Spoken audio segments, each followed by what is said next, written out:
Hi guys, I'm glad you're here. Thank you very much for joining me. Well, I'm doing this recording all over again. Yeah, the sound didn't work.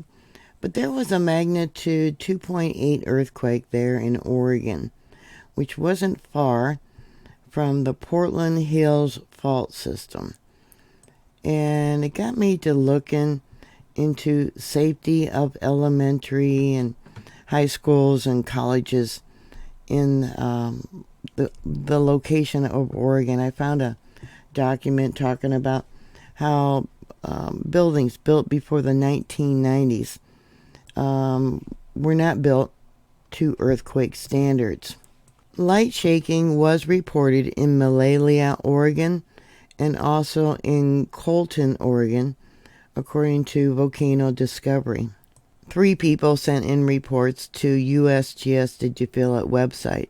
Here's the felt reports there.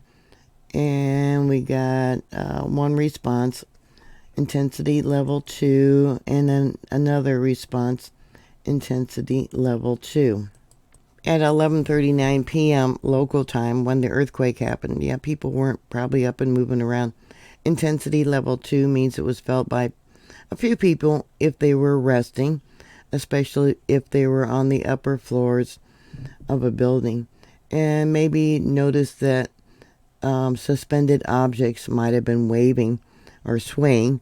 Or maybe you notice ripples in a glass of water or a pet bowl. Yeah, how many schools have been retrofitted for an earthquake? I started my looking for news reports, but there wasn't anything on mainstream media. And then I looked into Fernwood building. This is kindergarten through 8th grade, this school here. And then I was looking at it using Google Earth. It doesn't look like it's been retrofitted.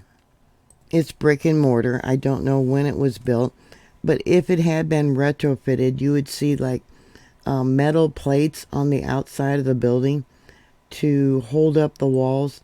And using the street view there at Google Earth, yeah, I didn't find anything that possibly was done. This image supposedly here is from 2017. Yeah, actually got a closer view of the school. Yeah, all brick and mortar. So if you live there and you have children or grandchildren going to any of these public schools, can you tell me if they've been retrofitted? Yeah, the thought of some child being injured or killed during a large earthquake there is really frightening. I have 2 different documents. I'll give you links to these in the information where people put comments down below. But here it says most damage during an earthquake is caused by ground motion. However, buildings constructed in Oregon prior to the 1990s were built to lower seismic standards and are especially at risk of collapse and other forms of structural failure during an earthquake. And it's got a number of K through 12 public schools, which is 2,184 at the time of this document, 184 community colleges, with a total of 2,369. Then you think about emergency services, you know, who you're going to depend on to get to you if you've been injured in a major earthquake.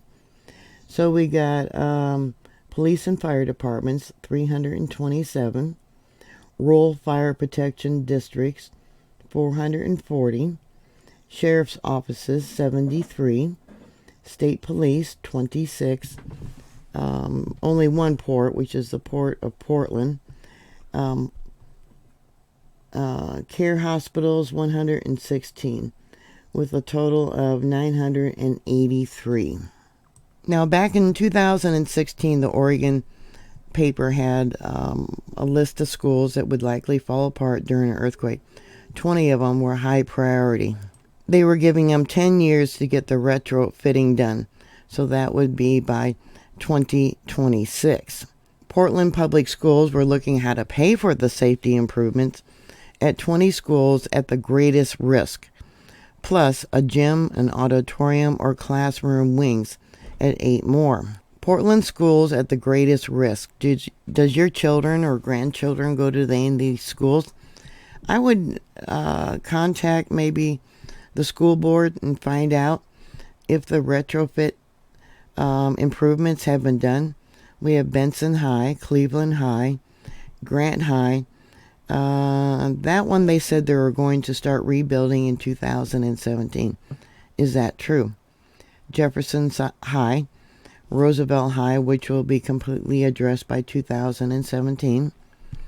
Ainsworth Elementary, Beach Elementary, Beverly, clearly K through 8 Fernwood building. That's the one I used the street view for. Buckman Elementary, Creative Science School. Creston Elementary, George Middle School, James John Elementary. Kelly Elementary, Richmond Elementary, Reiki Elementary, Rigler Elementary, Rose City Park School, Wilcock Elementary, Winter Haven School, Alameda Elementary. Now they were only going to retrofit the auditorium for that building. Capitol Hill Elementary, gym only. Hayhurst Elementary, gym only. Kellogg Middle School, gym only. Lent School Classroom Addition only. Marysville School Auditorium and Boiler Room only. Think about the fires that could start in these schools after a large earthquake. Mount Tabor Middle School, gym and auditorium only. Vernon School, gym only. The former Smith Elementary, which at this time was closed, and it all comes from the City of Portland Seismic Building Inventory.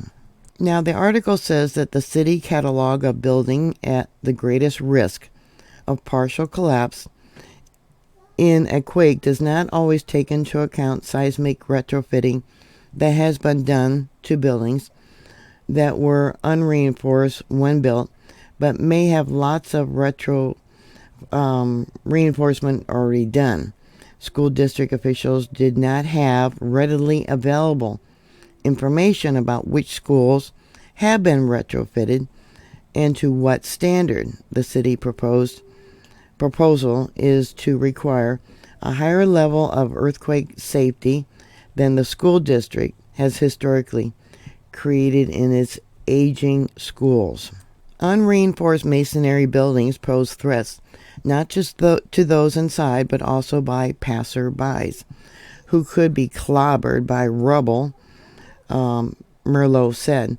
The building can also cause a co-occurring hazard where debris clogs streets, making it difficult for ambulances to get to those in need, she said. Well, what about those ambulances and fire departments where their buildings are destroyed and they're caught inside during a large earthquake? So I hope their bookkeeping is better, that they know more now about which buildings have been retrofitted and which ones are still at high risk of collapsing. Here we got very high risk, the number, high, and then moderate and low, and they give it 0 to 0 implies that 1 in 10 chance that it's going to collapse during a very high earthquake or a strong earthquake, which would be kindergarten through 12, 273, community colleges 20,